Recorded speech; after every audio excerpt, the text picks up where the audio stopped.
Assalamualaikum warahmatullahi wabarakatuh. Nah, sebelumnya perkenalkan saya terlebih dahulu. Saya Novita Melatu Solihah dari kelas PGMI 5D dengan NIM 12620521312. Nah, di sini saya akan menjawab soal-soal UTS pembelajaran IPS, MI atau SD.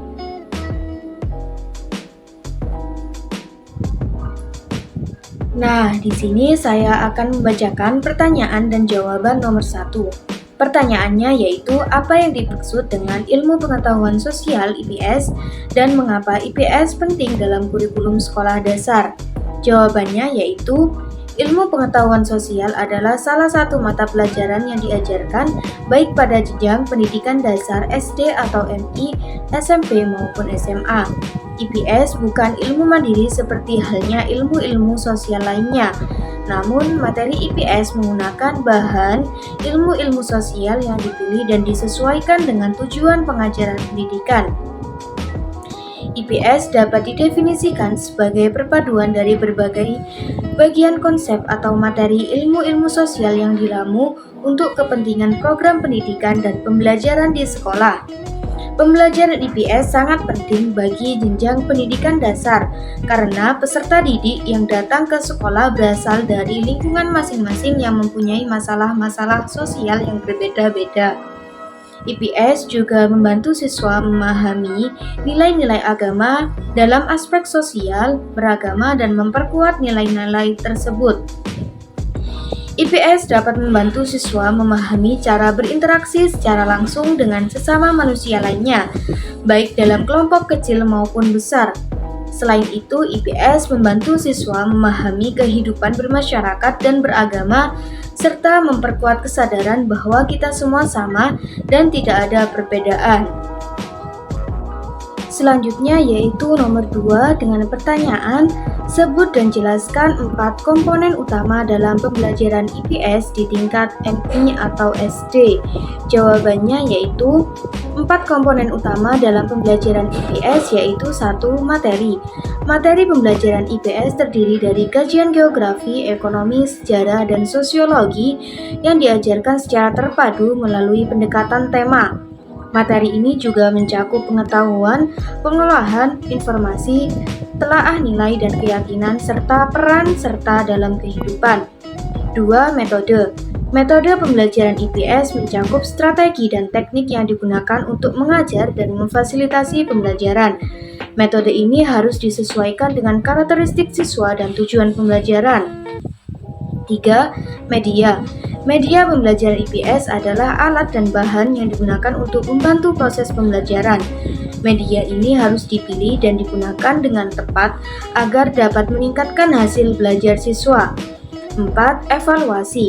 Evaluasi pembelajaran IPS adalah proses untuk menilai hasil belajar siswa dan efektivitas pembelajaran. Evaluasi ini harus mencakup aspek kognitif, afektif, dan psikomotorik. Nah, keempat komponen tersebut saling berinteraksi dan membentuk sebuah sistem yang utuh dalam pembelajaran IPS.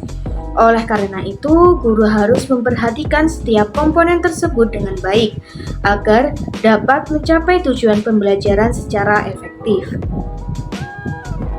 Selanjutnya yaitu nomor 3 dengan pertanyaan mengapa guru harus mengajarkan tentang budaya dan keanekaragaman sosial dalam pelajaran IPS, MI atau SD.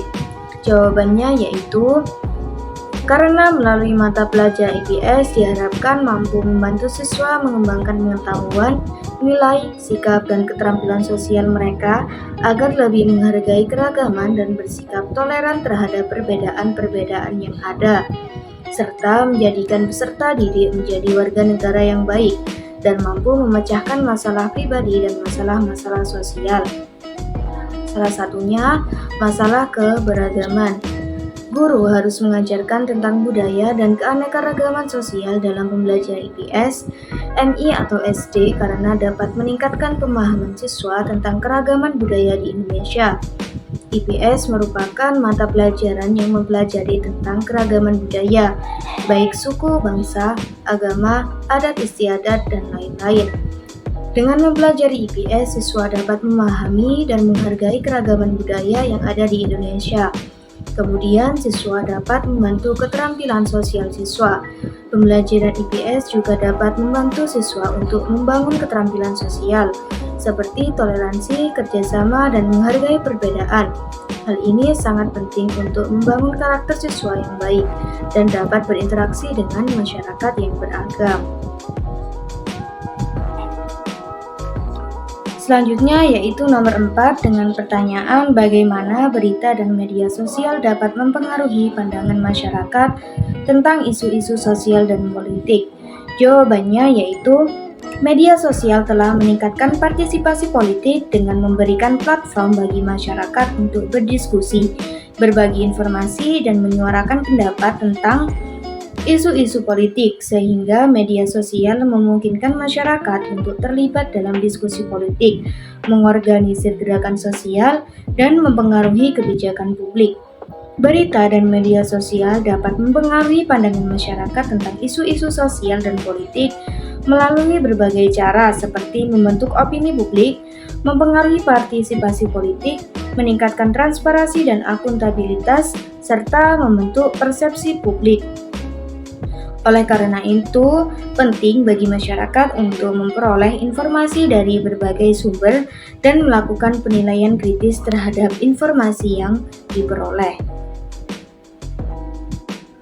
Selanjutnya yaitu nomor 5 dengan pertanyaan praktekkan dan analisislah pembelajaran dalam kelas mulai dari pendekatan, strategi, metode, dan teknik.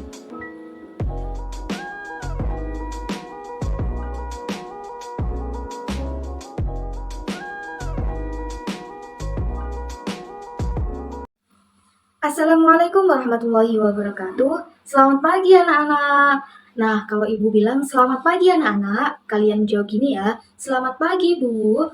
Selanjutnya kalau ibu tanya bagaimana kabarnya hari ini, kalian menjawab alhamdulillah luar biasa, Allahu Akbar, yes. Apakah kalian sudah paham? Nah, kalau kalian sudah paham, sekarang kita mulai ya. Selamat pagi anak-anak. Selamat pagi Bu.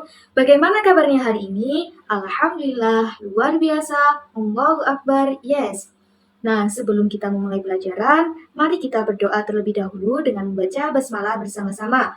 Bismillahirrohmanirrohim. Nah, sebelum kita belajar, Ibu mempunyai satu speaking. Sekarang Ibu contohkan terlebih dahulu ya. Semangat 1, semangat 2, semangat 3, semangat 1, 2, 3,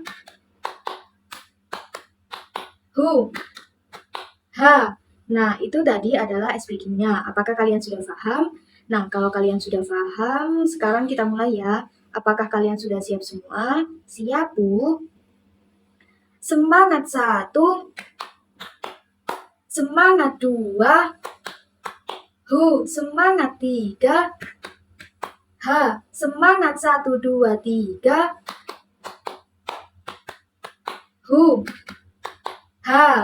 Nah, sekarang kita sudah berdoa, sudah melakukan speaking. Sekarang Ibu mau absen kalian terlebih dahulu ya.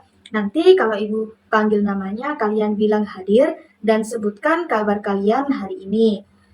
Della, hadir Bu? Alhamdulillah baik. Diana, hadir Bu? Alhamdulillah baik.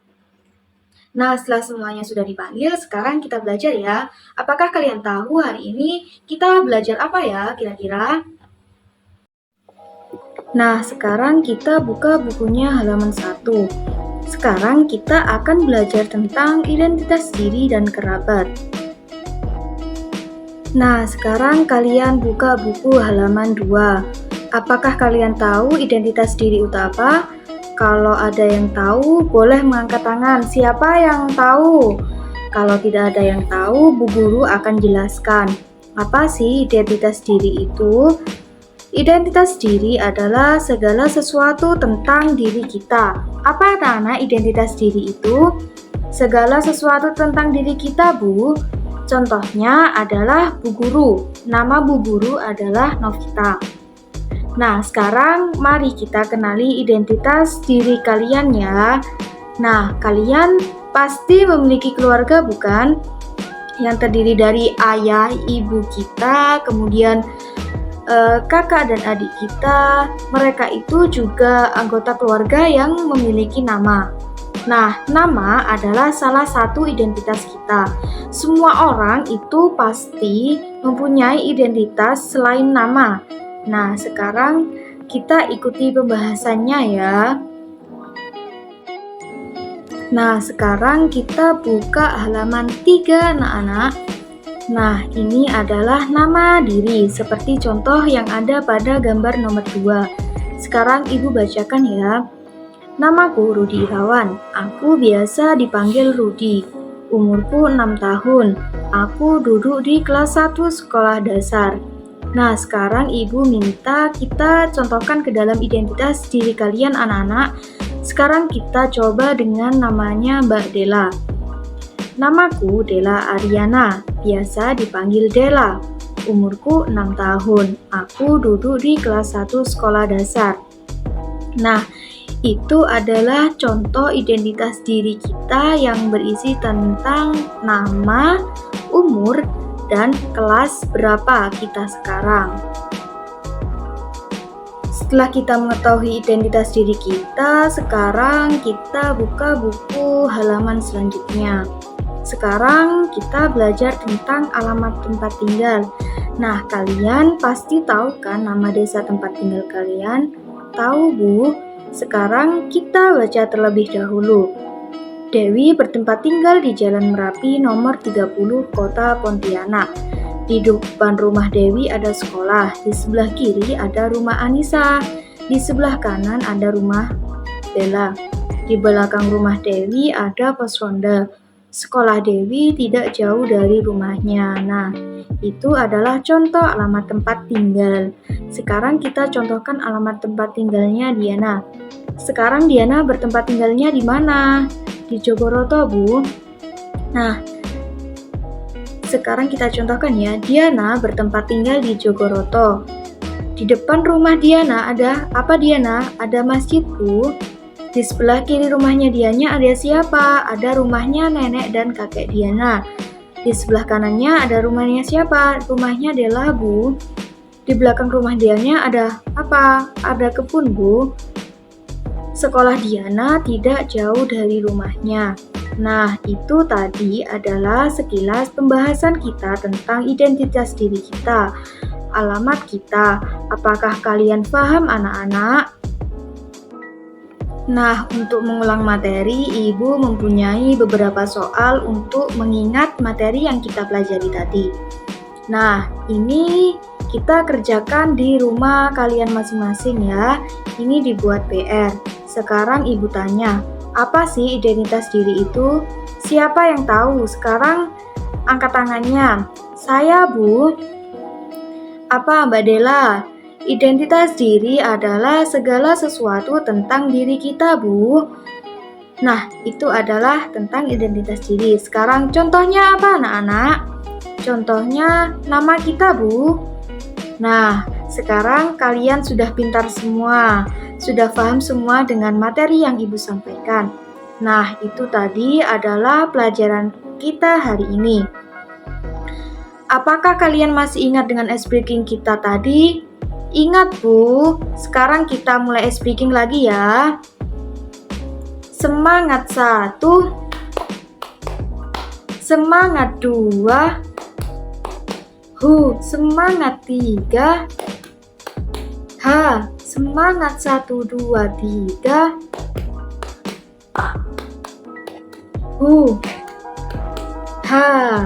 Nah, sekarang kita akhiri pembelajaran kita hari ini dengan membaca hamdalah bersama-sama.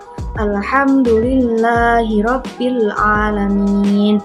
Terima kasih anak-anak, sampai jumpa di minggu depan berikutnya. Jangan lupa PR-nya dikerjakan. Wassalamualaikum warahmatullahi wabarakatuh. Jumpa lagi. Terima kasih anak-anak.